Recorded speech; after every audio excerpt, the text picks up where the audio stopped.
जब मेरी उम्र 7 साल थी, मेरे पापा का देहांत हो गया था। वो दिन मेरी जिंदगी का पहला जख्म लेकर आया था और शायद आखिरी सुकून भी वही ले गया था। पापा हमेशा कहा करते थे मेरी बेटी एक दिन बहुत बड़ा नाम कमाएगी, लेकिन वक्त ने उनकी बातों को सच होने से पहले ही सब छीन लिया। पापा की मिट्टी जब घर आई तो मैं जमीन पर बैठ गई। माँ की आंखें लाल थीं मगर अंदर कुछ टूट चुका था। मैंने उन्हें पहली बार बेजान आंखों से दीवार को घूरते देखा। सब लोग आए, अफसोस किया, फिर चले गए। घर जैसे सन्नाटे का जंगल बन गया था।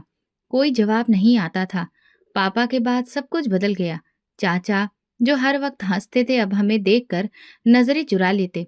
चाची, जो कभी मेरे बालों में चोटी गूंथती थी, अब ऐसे मुंह मोड़ लेती जैसे हम अजनबी हों। माँ ने एक छोटी सी फैक्ट्री में पैकिंग का काम पकड़ लिया। सुबह सूरज निकलने से पहले चली जाती और शाम को वापस आती तो थकी हुई होती, लेकिन मेरे लिए मुस्कान साथ लाती। वो मुस्कान जिसमें जिंदगी के झूठ पर पर्दा था। माँ थक जाती थी। आप मत जाया करो। नहीं बेटा, ये सब तुम्हारे लिए है। तुम पढ़ लिख जाओ तो मेरी थकान खत्म हो जाएगी। लेकिन मैं समझती थी कि उनका दिल पापा के साथ ही खत्म हो चुका है। वो सिर्फ जिंदा थी, जी नहीं रही थी। घर में खामोशी ने पैर पसार लिए थे। चाची कभी कभी कुछ ताने दे जाती। अब इस घर में तो बस बोझ ही बोझ है, और मैं अंदर से सिमट जाती। माँ कुछ नहीं कहती, बस नजरें नीची रखती और काम में लग जाती। फैक्ट्री से वापसी पर माँ जब दुपट्टा उतारती तो माथे पर पसीने के साथ मायूसी चमकती। उनके हाथों में छाले होते, लेकिन आवाज में कभी थकान नहीं आने देती। बेटा, रोटी रखी है, गरम करके खा लो। एक रात चाची की आवाज मेरे कानों में पड़ी। वो चाचा से कह रही थी, देख लिया, पहले तो पति को ही खा बैठी, अब न जाने कहाँ कहाँ घूमती फिरती है। चाचा ने बस एक ठंडी आह भरी, हमें क्या लेना देना, अपने घर की है जो करे, मुझे मत घसीटो। मेरी छोटी सी समझ कुछ ज्यादा समझ न सकी, लेकिन दिल पर चोट जरूर लगी। माँ की आंखों में अक्सर एक अक्स नजर आता, जैसे कुछ छुपा रही हो। वो कुछ कहती नहीं थी, लेकिन उनकी खामोशी बोलती थी। माँ, आप उदास क्यों रहती हैं? नहीं बेटा, मैं तो खुश हूँ। तुम हो ना मेरे पास। मेरी माँ, वो औरत जो दिन रात मेरे लिए काम करती, मुझे पढ़ाती, मेरी हर छोटी बड़ी ख्वाहिश पूरी करने की कोशिश करती, वो वाकई क्या वैसी थी जैसा लोग समझते थे? नंदिनी, कल इंग्लिश का पेपर है ना, रात को सोते वक्त एक बार फिर से रिवीजन कर लेना, और भगवान से भी कहना कि वो तुम्हारी मदद करें। माँ को बस यही फिक्र रहती कि मैं पढ़ लिख जाऊं, अपने पैरों पर खड़ी हो जाऊं। वो अक्सर कहा करती, मेरी बेटी को किसी के सामने हाथ ना फैलाना पड़े, यही मेरी कामयाबी होगी। लेकिन फिर भी चाची का व्यवहार वही रहा। वो हम पर एहसान जताती, अगर हम ना होते तो तुम दोनों सड़क पर होती। उनका हर ताना एक कांटे की तरह दिल में चुभता, लेकिन मन खामोश रहता। मैं चुप रहती, लेकिन अंदर ही अंदर वो चुप्पी मुझे मार रही थी। कभी कभी रात को मैं जागती तो देखती कि माँ खिड़की से बाहर देख रही होती। उनकी आंखें दूर किसी गहरी सोच में डूबी होती। माँ, सो क्यों नहीं रही? बस नींद नहीं आ रही बेटा। मेरी जिंदगी एक ऐसे राज के आसपास घूमने लगी थी जिसे मैं समझ नहीं पा रही थी। मैं सिर्फ इतना जानती थी कि मेरे पापा की मौत के बाद मेरी माँ एक दीवार बन गई थी। ऐसी दीवार जिसने मुझे हर हवा, हर तपिश से बचाया, लेकिन खुद हर मुसीबत को चुपचाप सह लिया। मैं मैट्रिक की पढ़ाई कर रही थी। माँ की जिंदगी जैसे एक ही दायरे में घूमती। सुबह फैक्ट्री, शाम को घर, रात को खामोशी। लेकिन एक दिन मैंने कुछ अलग महसूस किया। माँ ने नए कपड़े पहने थे, वही जो पहले कभी नहीं खरीदे थे। मीठी सी खुशबू, हल्का सा मेकअप और कानों में छोटे से झुमके। मैं चौंक कर देखती, माँ, आपने ये कपड़े कब लिए? उन्होंने नजरें चुरा ली। बस, फैक्ट्री में तनख्वाह थोड़ी अच्छी मिली, सोचा अपनी बेटी के साथ अच्छी लगूंगी। मैं मुस्कुरा दी, लेकिन दिल में कुछ खटका। माँ ने पहले कभी ऐसी बात नहीं की थी। अगले हफ्ते जब रविवार आया, माँ ने आंगन में कपड़े फैलाए और खुद नल के पास बैठकर पाँव धोने लगी। उनके पैरों में नई पायलें थीं। मैंने कभी उन्हें जेवर में दिलचस्पी लेते नहीं देखा था। माँ, ये पहली फैक्ट्री के मालिक ने तोहफे में दी है। अच्छी लगी? हाँ, अच्छी है। मगर मेरे दिल में एक सवाल और पैदा हुआ। उसी दिन शाम को माँ ने मुझसे कहा, बेटा, खाना फ्रिज में है, मैं जरा बाहर तक जा रही हूँ, देर हो सकती है। ये भी नया था। माँ पहले कभी शाम के बाद घर से नहीं निकलती थी। अगले दिन जब माँ फैक्ट्री से आई तो उनके हाथ में एक बैग था। अंदर से नीले रंग का खूबसूरत सूट निकाला। ये किसके लिए? अपने लिए लिया है। तुम्हें कैसा लगा? अच्छा है। माँ, हर दूसरे दिन कुछ नया ले आती थी, कभी सैंडल, कभी लिपस्टिक, कभी हैंडबैग। मैं चुप रही, लेकिन रोजाना का ये बदलाव मेरे मन में हलचल पैदा करने लगा। फिर एक दिन स्कूल से वापस आई तो माँ किसी औरत के साथ बैठी थी। वो औरत चमचमाती साड़ी पहने, रंगे हुए बाल, हाथों में भारी भरकम चूड़ियां। ये बड़ी मैडम है, नंदिनी, नमस्ते करो। माँ ने कभी किसी को इस नाम से नहीं बुलाया था। वो औरत मुझे देखकर बोली, यही है तुम्हारी बेटी? बहुत मासूम लगती है। मैं नमस्ते करके अंदर चली गई। दरवाजा बंद करते हुए मैंने सुना, काम की बात कर लेती हूँ। जैसा तय हुआ था, वक्त पर आ जाया करो। काम? कैसा काम? मेरी उलझन गहरी हो गई। एक और शाम माँ ने हाथ में मेहंदी लगा रखी थी। मैंने सवाल किया तो बोली, फैक्ट्री में शादी है किसी की, बस ऐसे ही लगा ली। उनके चेहरे पर एक अलग सी चमक थी। पहली बार मुझे महसूस हुआ कि वो खुद को देखने लगी हैं, जैसे कोई नई जिंदगी शुरू हो रही हो। एक दिन छुट्टी थी। माँ ने कहा, बेटा तुम जरा मोहल्ले से दही ले आओ, मैं नहा रही हूँ। जब मैं वापस आई तो माँ आईने के सामने खड़ी लिपस्टिक लगा रही थी। उनके बाल खुले थे, चेहरा मेकअप से चमक रहा था। माँ, कहाँ जा रही हैं आप? बस एक सहेली की बेटी का फंक्शन है। फंक्शन? मेरी माँ और फंक्शन? ऐसा पहले कभी नहीं हुआ था। फिर एक दिन फैक्ट्री की एक औरत हमारी गली से गुजरी। उसने मुझे देखा और बोली, माँ कैसी है? अब तो फैक्ट्री भी कम ही आती हैं। मैंने कहा, जी ठीक है, अच्छा लगता है। अब कोई और काम शुरू कर लिया होगा। फैक्ट्री का माहौल उन जैसा कहाँ। मैंने कुछ नहीं कहा, लेकिन अब मेरे दिमाग में हर चीज एक अलग ही रूप बनाने लगी थी। चाची ने भी एक दिन कह दिया, अब देख रही हूँ, तुम्हारी माँ को तो हमसे बात करने की भी फुर्सत नहीं। जेवर, कपड़े, सब कुछ हो गया है। मैं अंदर ही अंदर परेशान हो गई। क्या माँ मुझसे कुछ छुपा रही है?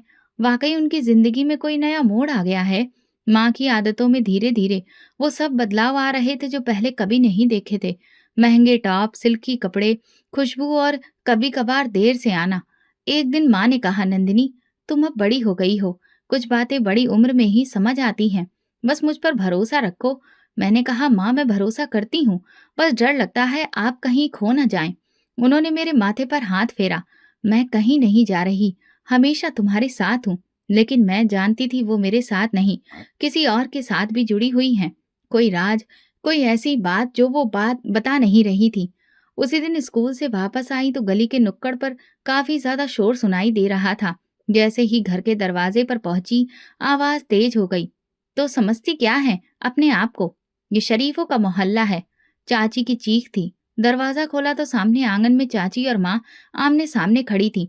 चाची की आंखें अंगारों की तरह जल रही थी और माँ के चेहरे पर वो खामोशी नहीं थी जो हमेशा रहती थी, बल्कि एक अजीब सी कैद नजर आ रही थी। मैंने क्या किया है? तुम्हें क्या मुसीबत है मुझसे? माँ ने दबे लहजे में कहा। चाची तुरंत पलटी। मुसीबत? मुसीबत यह है कि तुम अब मोहल्ले में बातें बनवाने लगी हो। एक फैक्ट्री में काम करने वाली औरत के पास इतना पैसा कहाँ से आता है? नए कपड़े, मेकअप, वो औरतें जो तुमसे मिलने आती हैं, ये सब क्या है? माँ ने अपना पल्ला ठीक करते हुए कहा, मेरा जीना दुश्वार कर दिया है तुमने। मैं तुम्हारे सहारे नहीं जी रही, अपने बल पर खड़ी हूँ। चाची की आवाज और तेज हो गई। अपने बल पर? कौन सा बल? जिस रास्ते पर चल रही हो वो ना इज्जत का है ना खुददारी का।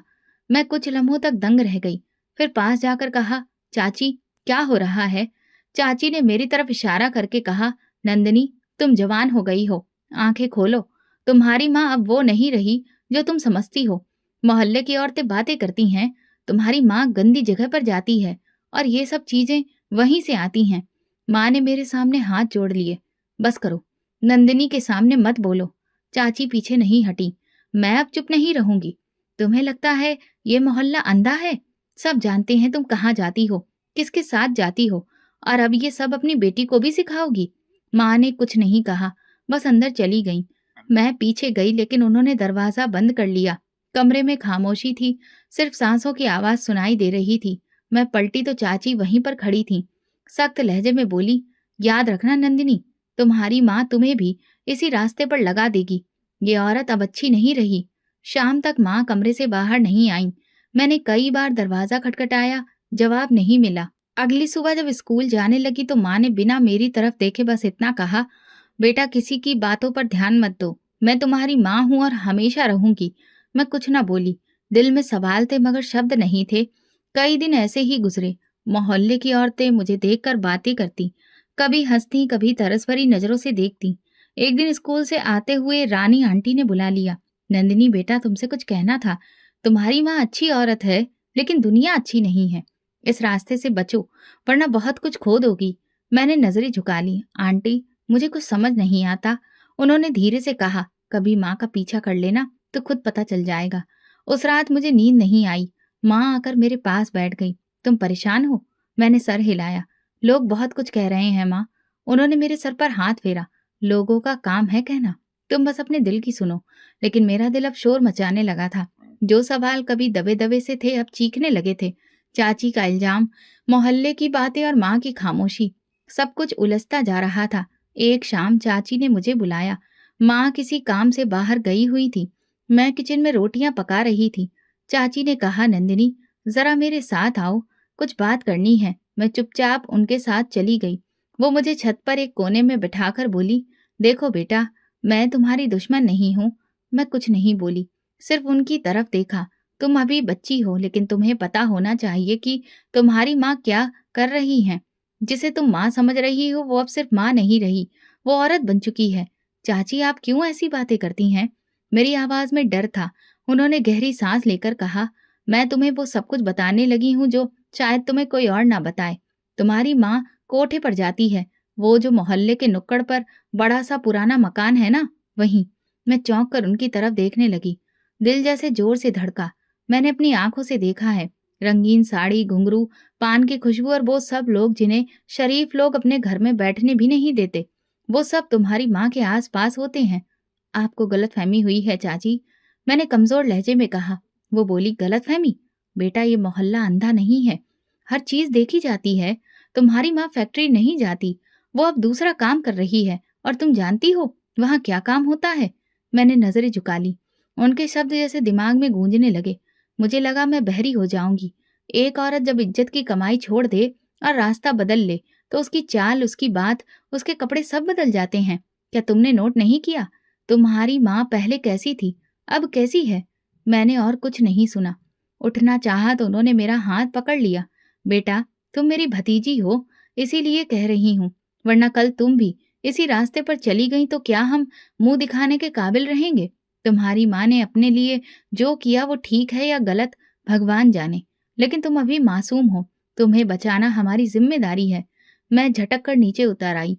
दिल में तूफान उठ रहा था, आंखों से आंसू बह रहे थे, लेकिन मैंने माँ से कुछ नहीं कहा। वो रात खामोशी से कटी। अगले दिन स्कूल जाते वक्त गली में वही साड़ी वाली औरत दिखाई दी, जो पहले माँ से मिलने आई थी। आज भी वो पान चबाकर बातें किए जा रही थी। ऊंची एड़ी की चप्पल पहने गली के नुक्कड़ पर खड़ी थी। मेरी तरफ देखा और मुस्कुराकर बोली, अरे नंदिनी बेटी, तुम्हारी माँ आज आई नहीं? मैं हकलाकर बोली, वो घर पर नहीं है। ठीक है, बता देना, धंधे पर गैर हाजिरी हो तो पैसे नहीं मिलते। ये कहकर वो पलट गई। मेरा दिल बैठ गया। चाची की बातें, वो औरत, सब एक जैसे सच की तरफ इशारा कर रहे थे, मगर दिमाग मानने को तैयार नहीं था। घर आकर माँ को देखा तो वो सब्जी काट रही थी। मैं उनके पास जाकर बैठ गई। माँ, वो औरत कौन थी जो अक्सर आपसे मिलने आती हैं? कौन? माँ ने पूछा। जो साड़ी में होती हैं, जिसके हाथ में हर वक्त पान होता है। माँ ने चाकू एक तरफ रखकर मेरी तरफ देखा। बस एक जानने वाली है, कुछ काम होता है तो आ जाती है। कैसा काम माँ? माँ ने सर झुका लिया। बहुत सी बातें तुम्हारे समझने की नहीं है अभी। मैं चुप हो गई। कुछ भी साफ नहीं था, लेकिन गहराई में जैसे कुछ काला पानी बह रहा था। हर चीज डूबती जा रही थी। उसी शाम चाची ने फिर से बात छेड़ दी। देख लिया बेटा, अभी भी भरोसा नहीं आया? वो औरत खुद आकर कह गई कि तुम्हारी माँ धंधे पर नहीं आई। ये क्या है? ये वही जगह है जिसे तुम अब तक नजरअंदाज करती आई हो। शायद कोई गलत फहमी हो चाची, शायद माँ किसी और मकसद से जाती हो। मकसद? उन जगहों पर सिर्फ एक ही मकसद से औरतें जाती हैं। तुम जैसी मासूम लड़कियां ही बाद में पछताती हैं। मैंने मुंह छुपा लिया। माँ के बारे में कुछ भी यकीन से नहीं कहा जा सकता था, लेकिन दिल अब भी लड़ रहा था। दिल अभी माँ के हक में फैसला करना चाहता था। एक दिन स्कूल से आकर मैं किताबें रख रही थी कि दरवाजे पर जोर से दस्तक हुई। बाहर गली में शोर था, लेकिन उस दस्तक में एक अजनबीपन था। माँ घर पर नहीं थी। मैंने दरवाजा खोला तो सामने वही औरत खड़ी थी जो कभी कभार माँ से मिलने आया करती थी। आज उसकी हालत औरतों से अलग थी। साड़ी गुलाबी रंग की, बाल बंधे हुए और पाँव में घुंघरू बंधे थे, जो चलते वक्त छन छन की आवाज दे रहे थे। हाथ में पान की डिब्बी थी, होंठ सुर्ख, बालों में गजरा लगाए। उसने मुझे ऊपर से नीचे तक देखा और फिर माथे पर बल डालकर बोली, तुम्हारी माँ कहाँ है? मैंने धीरे से कहा, वो घर पर नहीं है। वो औरत तंजिया हंसी। आज फिर गैर हाजिर? ये तो काम का तरीका नहीं। अगर काम वक्त पर नहीं हो तो मैं एक कौड़ी नहीं देती। मैं चुपचाप खड़ी रही। मेरे पास उनके सवाल का कोई जवाब नहीं था। वो बिना रुके बोलती गई, कह देना उससे, गुस्सा हाई हो गया है। आज के बाद छोटा मोटा काम तभी मिलेगा जब वक्त पर पहुंचेगी। और हाँ, जिस दिन नहीं आएगी उस दिन भी पैसे गए। मेरे दिल में कुछ हुआ। मैं दरवाजा बंद करने लगी तो उसने एक नजर और डाली। बेचारी बेटी, मासूम लगती है। भगवान करे माँ के कदमों के निशान पर ना चले। दरवाजा बंद हुआ तो मैं देर तक सदमे में खड़ी रही। आंगन में धूप थी और मेरी आंखों के सामने धुंध सी छा गई थी।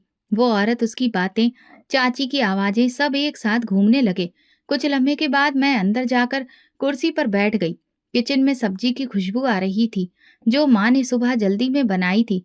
मगर मेरा दिल ना तो खाने को चाह रहा था, ना किसी से बात करने को। शाम को माँ वापस आई। उनकी चाल में हल्की सी थकान थी, मगर चेहरे पर जैसे कुछ कहने से बच रही हो। नंदिनी, कुछ खाया? उन्होंने पूछा। मैंने इनकार कर दिया। क्या हुआ, तबीयत ठीक है? माँ, एक औरत आई थी, शांताबाई। माँ के चेहरे पर जैसे कुछ पल के लिए जमाव आ गया हो। वो खुद को संभाल कर बोली, क्या कहा उसने? कहा आप धंधे पर नहीं आई, इसलिए वो एक कौड़ी नहीं देगी। माँ कुछ पल चुप रही, फिर धीरे से बोली, वो औरत वैसी ही है, बात करने का तरीका नहीं आता उसे। तुम दिल पर मत लो। मैंने उनकी आंखों में झांकने की कोशिश की, मगर वो नजरें चुराने लगी। माँ, आप कहाँ जाती हैं? वो धंधा क्या होता है? माँ तुरंत मेरे कंधे पर हाथ रखकर बोली, ये तुम्हारे जानने की बातें नहीं है बेटा, तुम पढ़ाई पर ध्यान दो। लेकिन अब बात सिर्फ पढ़ाई तक नहीं रही थी। ये बात मेरी इज्जत, मेरे भरोसे और मेरे सवालों तक पहुंच चुकी थी। अगली सुबह माँ नाश्ता बना रही थी। मैं चुपचाप दरवाजे के पीछे खड़ी रही। वो फोन पर बात कर रही थी। हाँ, वक्त पर पहुंच जाऊंगी। नहीं, नंदिनी को भी कुछ नहीं पता। बस शांता को समझाओ, बच्ची के सामने वो बातें ना करे। मेरे पैरों तले से जमीन खिसक गई। दिल में जो थोड़ी बहुत जगह माँ के लिए बची थी वो भी हिलने लगी।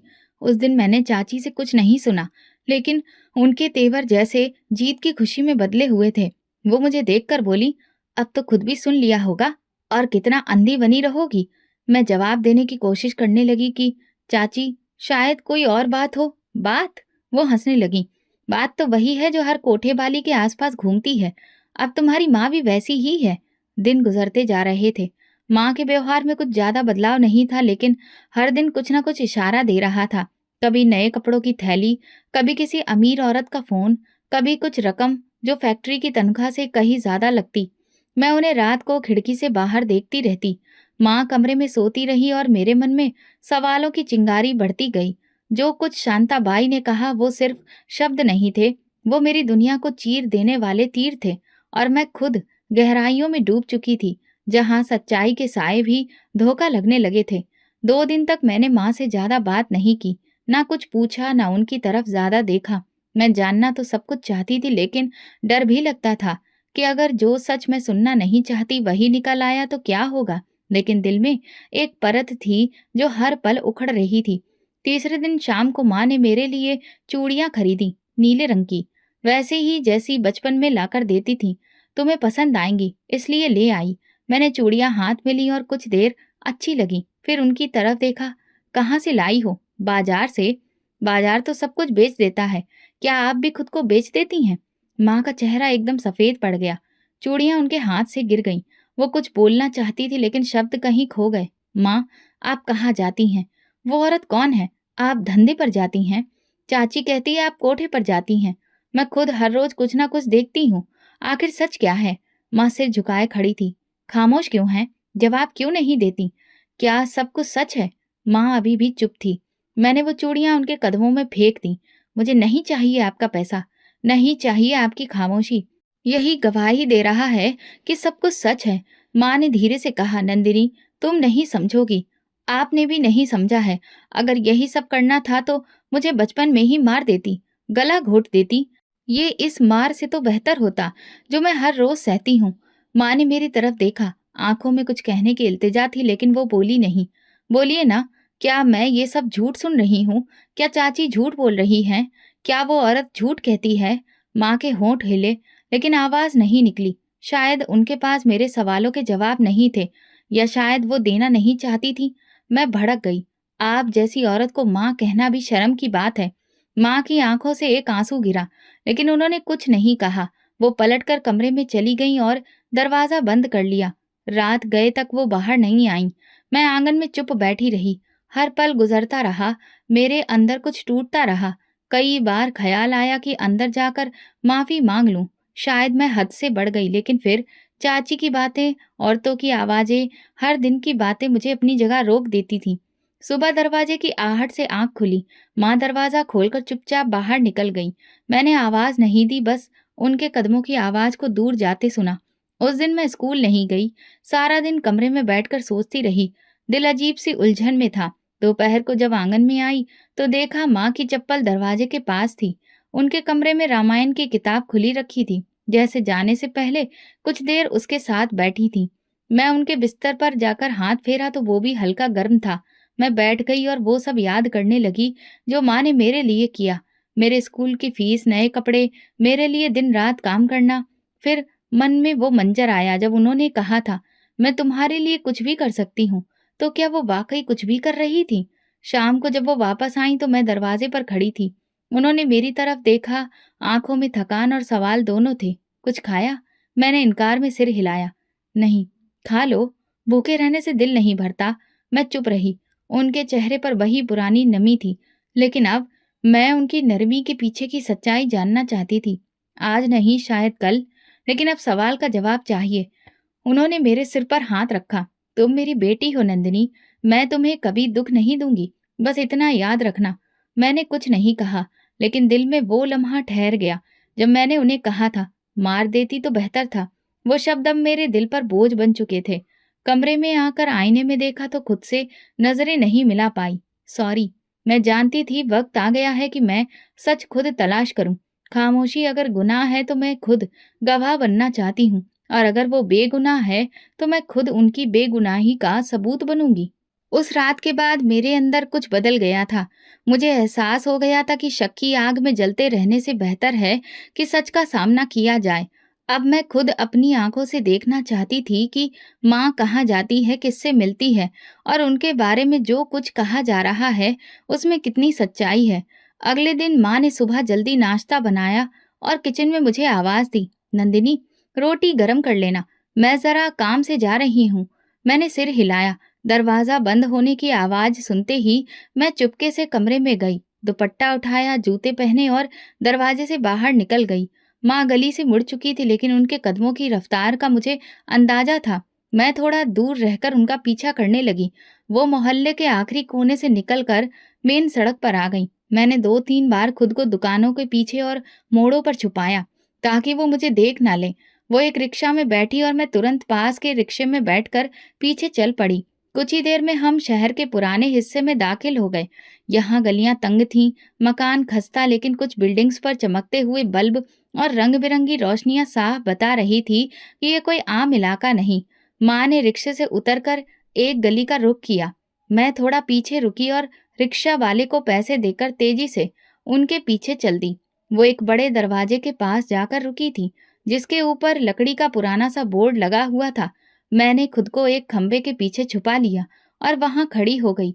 माँ दरवाजे पर खड़ी थी। उन्होंने साड़ी का पल्लू ठीक किया, बालों और हाथ पांव को संवारा और दरवाजे पर हल्की सी दस्तक दी।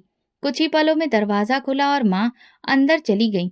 मेरे पैरों तले जमीन खिसक गई। जब वो नजरों से गायब हो गई तो मैं धीरे धीरे दरवाजे के पास गई। सामने तख्ती पर जो लिखा था उस पर चमकती हुई सुनहरी स्याही में लिखा था, तितलियों का चमन सिर्फ अमीर लोगों का दिल बहलाने के लिए। ये पढ़ते ही मेरी आंखों के सामने अंधेरा छा गया। दिल की धड़कन तेज हो गई, जैसे शरीर में खून की रफ्तार बढ़ गई हो। मैं एक कदम पीछे हटी और दरवाजे की दीवार से लग गई। इतने में अंदर से मौसीकी की धीमी आवाज आने लगी, जैसे किसी प्रोग्राम की तैयारी हो। हंसी की आवाजें, घुंघरुओं की झनकार और कभी कभार मर्दाना ठहाके। ये वो सब कुछ था जिससे मैं हमेशा घृणा करती आई थी, गंदा, बदनाम और शर्मनाक समझती थी। कुछ देर के बाद एक नौजवान जो महंगे कपड़े पहने था दरवाजा खोलकर अंदर गया। पीछे से एक औरत ने उसका स्वागत किया और फिर दरवाजा बंद कर दिया। मैं दीवार के पीछे से ये सब देख रही थी। माँ अंदर मौजूद थी और वो जगह, वो माहौल, सब कुछ चाची की बातों को सच साबित कर रहा था। मगर इसके बावजूद मेरे दिल में एक शक बाकी था। क्या वाकई माँ वही सब कुछ कर रही थी जिसका मुझे संदेह था, या फिर कोई और सच्चाई भी छुपी थी जिसे मैं नहीं जानती थी। इसी बीच एक ऑटो रिक्शा आकर रुका और उसमें से दो आदमी उतरे। एक ने सिगरेट जलाया और दूसरा अंदर की ओर देखते हुए बोला, सुना है आज नया माल आया है। वही जिसका जिक्र शांता बाई कर रही थी। बड़ी खास चीज है। कौन? वही जो पहले फैक्ट्री में काम करती थी। हाँ वही, कहते हैं बहुत खास बन गई है। मैंने सांस रोक ली। ये बात मेरी माँ के बारे में थी। अब न केवल मोहल्ले वाले बल्कि यहाँ के बाकी लोग भी माँ के बारे में वही बातें कर रहे थे। मैं तुरंत वहां से हट गई और कोने में जाकर बैठ गई। मेरे हाथ कांप रहे थे और दिल सुन्न हो गया था।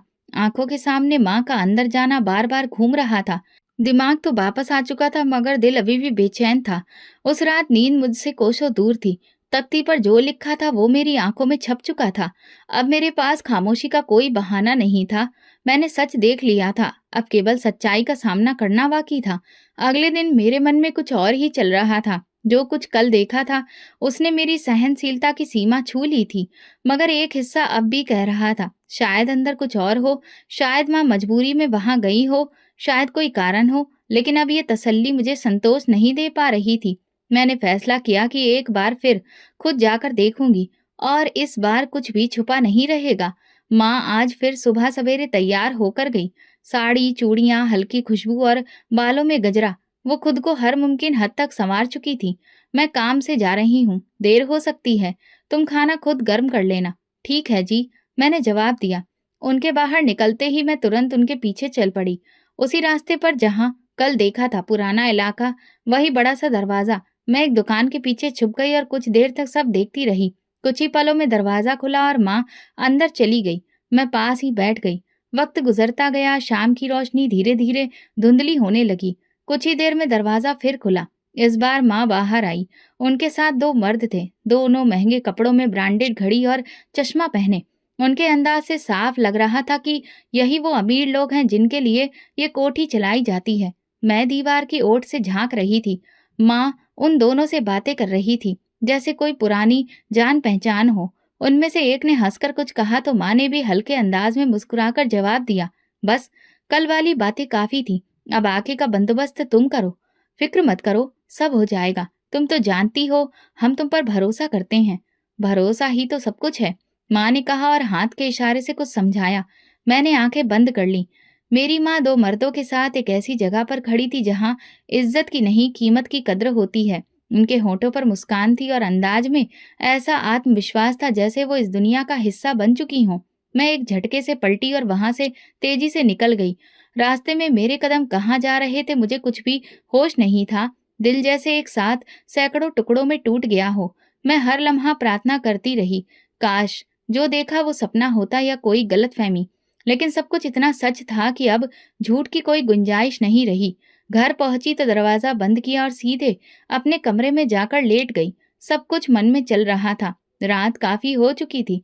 जब दरवाजा खुला और माँ वापस आई, उनके कदम हल्के थे, जैसे किसी ने बोझ उतार दिया हो। किचन से बर्तनों की आवाज आई। फिर उनकी आवाज सुनाई दी, नंदिनी खाना खा लिया? मैंने कोई जवाब नहीं दिया। फिर वो दरवाजे पर आई। नंदिनी खाना नहीं खाओगी? नहीं, मेरा दिल नहीं है। वो चुप हो गई। शायद मेरे लहजे में कुछ था जो वो समझ गई। फिर धीरे से वापस किचन में चली गई। अब मेरे दिल में एक उलझन पैदा हो गई थी। मैंने कभी नहीं सोचा था कि मुझे ये दिन देखना पड़ेगा जब मैं अपनी ही माँ को ऐसे हालात में देखूंगी। वो औरत जिसने मुझे ऊंचाइयों तक पहुंचाया अब मुझे किसी और ही रूप में नजर आ रही थी, और उस रूप को समझना मेरे लिए मुमकिन नहीं था। अगले दिन मैं स्कूल नहीं गई। न मन था न हौसला। माँ की बातें, वो सब चीजें बार बार मन में घूम रही थी। सब कुछ जैसे मेरे भरोसे पर आखिरी चोट कर चुका था। माँ नाश्ता बना रही थी। कभी कभी बर्तनों की आवाज आती, लेकिन घर में एक अजीब सा सन्नाटा था। मैंने उनकी तरफ देखे बिना कहा, आज आपकी दी हुई किसी भी चीज से मैं कुछ नहीं खाऊंगी। वो चौंक गईं। कुछ देर के लिए हाथ रोक दिए, फिर धीरे से बोली, नंदिनी, कुछ तो खा लो, भूखी मत रहो। मुझे आपकी कमाई की कोई चीज नहीं चाहिए, ना खाना, ना कपड़े, ना स्कूल की फीस, जिसे आपने न जाने कहाँ से लाया हो। माँ कुछ नहीं बोली, बस बर्तनों की आवाज दोबारा शुरू हो गई। मैं गुस्से में कुर्सी पीछे खिसकाकर खड़ी हो गई।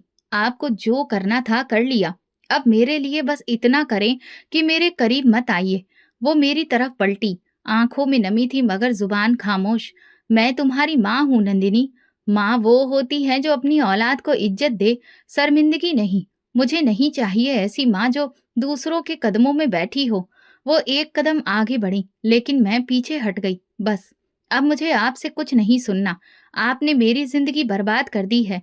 माँ की आंखों में आंसू थे मगर उन्होंने चेहरा मोड़ लिया। शायद वो समझ गई थी कि अब कुछ कहना बेकार है। दोपहर को मैंने अपने कपड़े और किताबें एक थैले में रखी, चाची के कमरे के बाहर जाकर कहा, मैं आपके साथ रहना चाहती हूँ, अगर आप इजाजत दें। चाची ने हैरानी से देखा। क्यों? माँ से तुम्हारा कोई रिश्ता नहीं रहा? मैंने चुपचाप सिर हिला दिया। वो खामोशी से अंदर गई और फिर पलटकर बोली, ठीक है, मेरे कमरे में जगह है, लेकिन याद रखो, मैं तुम्हारी माँ नहीं हूँ। मैंने सहमति में सिर हिला दिया। शाम तक माँ ने कुछ नहीं पूछा, न रोका, ना ही पास आई। उन्होंने बस एक नजर डाली, जैसे सब कुछ जानती हो, और फिर कमरे में वापस चली गई। अगली सुबह मैंने स्कूल की यूनिफॉर्म खुद धोई, नाश्ता खुद बनाया। दरवाजे से निकलते वक्त एक बार भी पीछे मुड़कर नहीं देखा। चाची के साथ रहना आसान नहीं था, मगर अब मेरे पास कोई और रास्ता नहीं था। मोहल्ले में लोग अब भी बातें करते थे, लेकिन अब मैं नजरअंदाज करना सीख चुकी थी। माँ दिन भर खामोश रहती थी। उनकी आंखों में कैसी थकान रहने लगी थी जो पहले नहीं थी, मगर अब वो मेरे लिए अजनबी बन चुकी थी। जब कभी आंगन में सामना होता तो वो मुझे रोकने की कोशिश करती। बेटा, थोड़ा वक्त दो, सब समझ आ जाएगा। मुझे अब कुछ नहीं समझना। मैं अपनी माँ खो चुकी हूँ, और जो आप हैं उनसे मेरा कोई रिश्ता नहीं है। एक रात वो देर से घर लौटी थी। मैं आंगन में बैठी थी। उन्होंने पूछा, खाना खाया? आपको लगता है कि मैं आपकी कमाई से खाऊंगी? ये सब तुम्हारे लिए ही तो कर रही हूँ नंदिनी। उनकी आवाज भारी हो गई थी। अगर मेरे लिए ये सब किया तो फिर तो आपको बहुत पहले ही मुझे मार देना चाहिए था। माँ की आंखों से आंसू बहने लगे। उन्होंने कुछ और कहना चाहा, फिर चुप हो गई। चाची ने दूसरे दिन तंजिया अंदाज में कहा, आखिरकार तुम्हें अकल आ गई। हम कब से कह रहे थे तुम्हारी माँ वो नहीं जो नजर आती है। मैंने कुछ नहीं कहा। अब ना किसी का सहारा चाहिए था, ना सफाई। मैं अपनी माँ से हर रिश्ता खत्म कर चुकी थी। एक दिन माँ ने खामोशी से मेरा यूनिफॉर्म धोकर आंगन में सुखा दिया। मैंने उसे वापस ले जाकर उनके दरवाजे के बाहर रख दिया। साथ ही एक कागज पर लिखा, मेहरबानी करके मेरे कपड़ों को मत छुएं। पढ़ने के बाद माँ ने वो कागज तय करके अपनी जेब में रख लिया और दरवाजा बंद कर लिया। उसी रात बारिश हुई। कमरे की छत से पानी टपक रहा था। मैं जागी और देखा, माँ छत पर चढ़ी हुई थी, भीगती हुई। वो एक सुराख बंद कर रही थी। वो मुझे भीगने से बचा रही थी। मैं चुपचाप खिड़की से उन्हें देखती रही, मगर दरवाजा नहीं खोला। मेरे दिल में तूफान था, लेकिन जुबान खामोश थी। वो कुछ कहना चाहती थी, मगर मेरे शब्द पहले ही दरार डाल चुके थे। अब हमारे बीच सिर्फ खामोशी बची थी, और उसी खामोशी में माँ की आंखों के आंसू और मेरा खत्म हुआ रिश्ता दोनों बह रहे थे। माँ के साथ रिश्ता तो मैंने पहले ही तोड़ दिया था, लेकिन वो घर में मौजूद थी। अपने कमरे में चुपचाप रोज सुबह जाती, शाम को वापस आती और खामोशी से दीवारों से बातें करती। मैं आंगन से गुजरती तो उनकी झलक देखकर नजरें फेर लेती। वो भी शायद अब समझ गई थी कि मेरे दिल में उनके लिए कोई जगह बाकी नहीं रही। फिर एक दिन वो हमेशा की तरह सुबह जल्दी निकली, लेकिन रात तक वापस नहीं आई। शुरुआत में तो मुझे कोई फर्क नहीं पड़ा। चाची ने कहा, आवारा लोगों के लिए रात क्या दिन क्या, कोई फर्क नहीं पड़ता। चली गई होगी कहीं किसी और के घर। मैंने सिर्फ सिर हिलाया, जैसे उनकी गैर मौजूदगी मेरे लिए कोई मायने नहीं रखती। अगला दिन भी गुजर गया, वो नहीं आई। चाची ने एक बार फिर कहा, अगर 2 दिन में नहीं आई तो पुलिस में रिपोर्ट कर देनी चाहिए। मैंने जवाब दिया, जिसकी जिंदगी का पता नहीं हो उसकी गुमशुदगी का क्या पता चलेगा। तीसरा दिन आया, ना फोन, ना कोई संदेश। मोहल्ले की किसी औरत ने भी उन्हें कहीं नहीं देखा। चाची ने कुछ गली के लड़कों को भेजकर पता करवाया। शायद वही पुराना कोठा हो या वो औरत जिसका नाम शांताबाई है, वहां कुछ सुराग हो। चौथे दिन सुबह के वक्त दरवाजे पर दस्तक हुई। मैंने दरवाजा खोला तो सामने दो अजनबी खड़े थे। एक के हाथ में फाइल थी, दूसरे ने पुलिस का बैज पहना हुआ था। आपका नाम नंदिनी है? जी। आपकी माँ का नाम सुमन। उन्होंने एक नजर एक दूसरे को देखा, फिर धीरे से कहा, हमें अफसोस है, आपकी माँ एक हादसे में मर चुकी हैं। मेरे अंदर कुछ भी हरकत नहीं हुई, जैसे ये खबर न दिल को छू रही थी न दिमाग को। मैं दरवाजे से हटकर एक तरफ हो गई। चाची पास आ गई। क्या हुआ? पुलिस वाले ने जवाब दिया, रात को शहर के पुराने इलाके में एक बिल्डिंग में धमाका हुआ। आपकी माँ वहीं मौजूद थी। चाची ने तुरंत कहा, तो वो किसी धंधे में ही मरी है। हमें पहले ही शक था। पुलिस वाले ने कुछ औपचारिक सवाल किए, शिनाख्त के लिए फॉर्म दिया और कहा, डेड बॉडी को अस्पताल में भेज दिया गया है। आप लोग पहचान कर लें ताकि अंतिम संस्कार का बंदोबस्त हो सके। मैं चुप हो गई। कुछ भी महसूस नहीं हुआ। चाची ने मेरा हाथ पकड़ा, चलो अब ये जिम्मेदारी भी पूरी करो। जो भी थी माँ थी तुम्हारी। अस्पताल के मुर्दाघर में सफेद चादर में लिपटी लाश रखी थी। एक पल को मुझे सांस रोकनी पड़ी। वही चेहरा, वही झुर्रियां, वही हाथ जिन्होंने बचपन में मेरा हाथ थामा था, अब बेजान थे। चाची ने कान में कहा, अभी वक्त है, माफी मांग लो। मैंने कोई जवाब नहीं दिया। अंदर कुछ नहीं था, जैसे दिल दिमाग बंद हो चुके थे। माँ की डेड बॉडी आंगन में रखी थी, सफेद कफन में लिपटी हुई, लेकिन एक अजीब सी खामोशी थी जिसमें बहुत गहराई थी, जैसे कोई बहुत बड़ी जंग जीत कर वापस आया हो। मोहल्ले की औरतें आसपास बैठी थीं, कुछ अफसोस कर रही थी, कुछ बस देख रही थी। लेकिन जो सबसे हैरान करने वाली बात थी, वो खुशबू थी। एक हल्की मगर बहुत खास खुशबू, ऐसी जो आम इत्र से नहीं आती, न ज्यादा तेज न हल्की, बस अजीब सी तासीर लिए हुए जो दूर तक फैल रही थी। एक औरत ने धीरे से कहा, मैंने तो ऐसी खुशबू कभी किसी डेड बॉडी से नहीं सूंघी।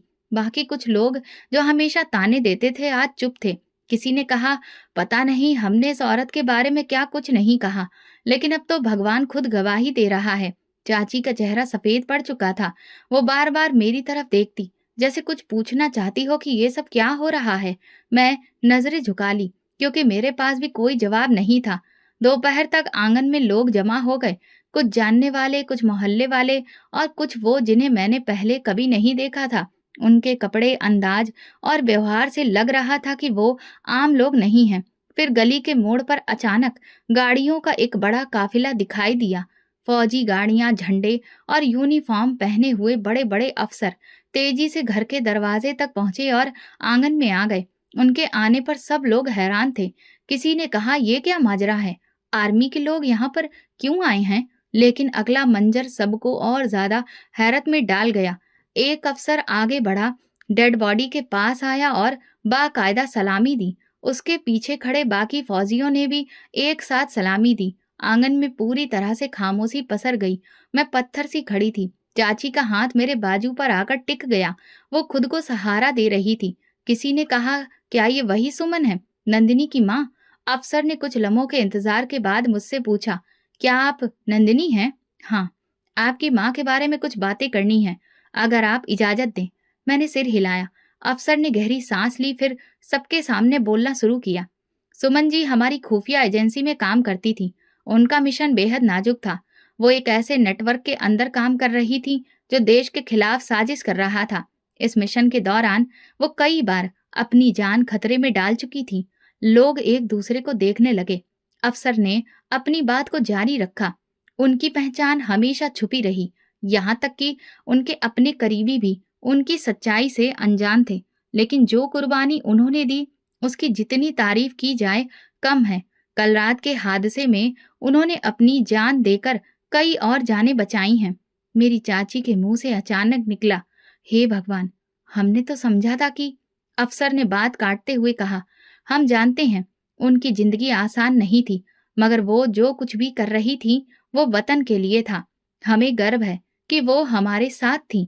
आंगन में कई लोगों की आंखें नम हो गईं। मोहल्ले की बुजुर्ग औरतें जिन्होंने कभी माँ से सीधे मुंह बात तक नहीं की थी, आज सिर झुकाए खड़ी थी।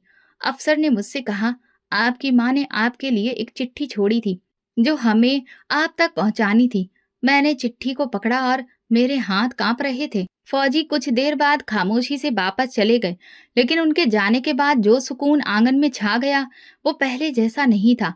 अब जैसे सबके मन में सवाल उठ रहे थे और जवाब में बदल रहे थे। मेरी चाची मेरे पास आई। नंदिनी, मुझे माफ कर दो, मैंने तुम्हारी माँ के बारे में बहुत कुछ कहा, बहुत कुछ सोचा, लेकिन सच तो कुछ और ही था। मैंने दिल से कहा, सच को समझने के लिए हमने जो कीमत दी है, वो बहुत बड़ी है। शाम तक माँ की अंतिम विदाई की तैयारी पूरी हो गई। मोहल्ले की औरतों ने खुद सारा इंतजाम हाथों में ले लिया था। जो कभी माँ की बात करने से कतराती थीं, आज उन्हीं के लिए प्रार्थनाएं कर रही थीं। शमशान घाट पर जब माँ के लिए लकड़ियों को इकट्ठा किया जा रहा था, तो पंडित जी ने कहा, भगवान जिन्हें शहीद होने का दर्जा देता है, वे लोग वाकई में खास होते हैं। मैं भी उनकी चिता पर एक एक करके लकड़ियां रख रही थी। मन में वो सारे लम्हे घूम रहे थे जब मैंने अपनी माँ पर शक किया, उनसे नफरत की और उनकी खामोशी को गुनाह समझा। खुशबू अभी भी हवा में कायम थी और मैं समझ चुकी थी कि मेरी माँ ना सिर्फ एक बहुत ऊंचे दर्जे की औरत थी, बल्कि वे मुझसे बढ़कर अपने भगवान और वतन से वफादार थी। ये वो लम्हा था जब मुझे पहली बार उनकी खामोशी समझ में आई और मैं चाहकर भी खुद को माफ नहीं कर सकती थी। माँ को गुजरे हुए बहुत दिन हो गए, लेकिन मेरे अंदर की बेचैनी खत्म नहीं हुई। मोहल्ले वाले अब मेरे साथ नरम हो चुके थे। मेरी चाची अब कुछ नहीं कहती, बल्कि कई बार अफसोस से सिर झुकाकर सिर्फ इतना कहती, हमें सच जानने में देर हो गई। मैं रोज माँ की तस्वीर के सामने बैठती, लेकिन कुछ बोलती नहीं। माँ की खामोशी को मैंने झूठ, गुनाह और फरेब समझा। वो अब सब कुछ कुर्बानी बन चुका था, लेकिन अभी भी मेरे दिल में कई सवाल बाकी थे। एक दिन दोपहर बाद दरवाजे पर दस्तक हुई। दरवाजा खोला तो सामने वही औरत खड़ी थी, जिसे मैं हमेशा साड़ी, गजरा और घुंघरू के साथ देखती थी, शांता बाई। वो अब साधारण कपड़ों में थी, चेहरे पर संजीदगी थी। मैं सुमन के बारे में बात करने आई हूँ, तुम्हें सब सच जानना चाहिए। मैं पीछे हटी और उन्हें अंदर आने दिया। वो काफी देर तक चुप रही, फिर बोली, तुम जिस माँ को बदनाम समझती थी, वो तुम्हारे साथ भी और खुद अपने साथ भी सच्चाई को निभाती रही। सुमन ने जो किया वो सब देश के लिए किया। वो मेरे कोठने पर नाचने या बेचने नहीं आती थी, वो आई थी राज इकट्ठा करने, उन मर्दों से जो बहुत अमीर थे, लेकिन असली में देश के दुश्मन थे। मेरा दिल जोर जोर से धड़कने लगा। क्या मतलब? मेरी माँ क्या एजेंसी में काम करती थी? हाँ, उन्होंने कहा। उसने खुफिया अधिकारी के कहने पर एक आम औरत का रूप धारण किया। फैक्ट्री, गरीबी, मोहल्ले की नजरों में बेइज्जती, सब कुछ सिर्फ कुर्बानी थी। वो कोठे पर जाती थी ताकि दुश्मनों के प्लान के बारे में सुन सके, उनसे बात निकलवा सके। तुम समझती थी वो खुद को बेचने जाती है, लेकिन वो सब कुछ अपने देश को सुरक्षित रखने के लिए करती थी। मेरी आंखों से आंसू बहने लगे। जो पैसे वो तुम्हें देती थी, वो गवर्नमेंट की तरफ से मिलते थे। हर महीने वो जो सेवा दे रही थी, उसका ही सिला उसे दिया जाता था। लेकिन वे सब मर्द जिन्हें तुमने देखा, वे सब निशाने पर थे। तुम्हारी माँ ने कई बड़े नामों के राज अफसरों तक पहुंचाए। उनकी बदौलत ही देश के लिए किए जाने वाले कई नुकसानदेह मिशन नाकाम हो गए, और वो आखिरी मिशन जिसमें वो जान से गई, वो भी उसकी ड्यूटी का ही हिस्सा था। मैंने नजरें झुका ली और मैंने क्या किया? मैं उनकी बेटी थी। वो मुझे हर चीज से दूर रखना चाहती थी ताकि मैं सुरक्षित रहूं। वो भगवान में विश्वास करने वाली एक औरत थी। मैं टूट चुकी थी। अब मेरे पास कोई सवाल नहीं था, सिर्फ पछतावा था। मैंने उनसे नफरत की, इल्जाम लगाए, रिश्ता तोड़ा, और इसके बावजूद वो मुझसे मोहब्बत करती रही। तुम उसकी आखिरी फिक्र थी, शांताबाई बोली। कुछ देर बाद वे उठी और जाने लगी। फिर दरवाजे के पास रुककर बोली, तुम्हें अगर माफी मांगनी हो तो मांग लेना।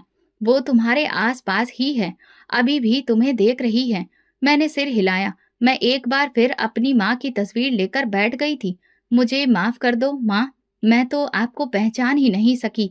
मैंने वो सब कुछ कहा जो एक बेटी को नहीं कहना चाहिए। मैं फूट फूट कर रो रही थी। आपको जो करना था आपने किया, और जो मुझे करना था मैंने नहीं किया। मैं बस सिर्फ सुनती रही। मैंने बस सिर्फ सुना, परखा नहीं माँ। मैं आपकी शहादत पर गर्व करती हूँ, लेकिन अपनी सोच पर मैं शर्मिंदा हूँ। अब मैं हर दिन माँ की तस्वीर को सीने से लगाकर रहती हूँ।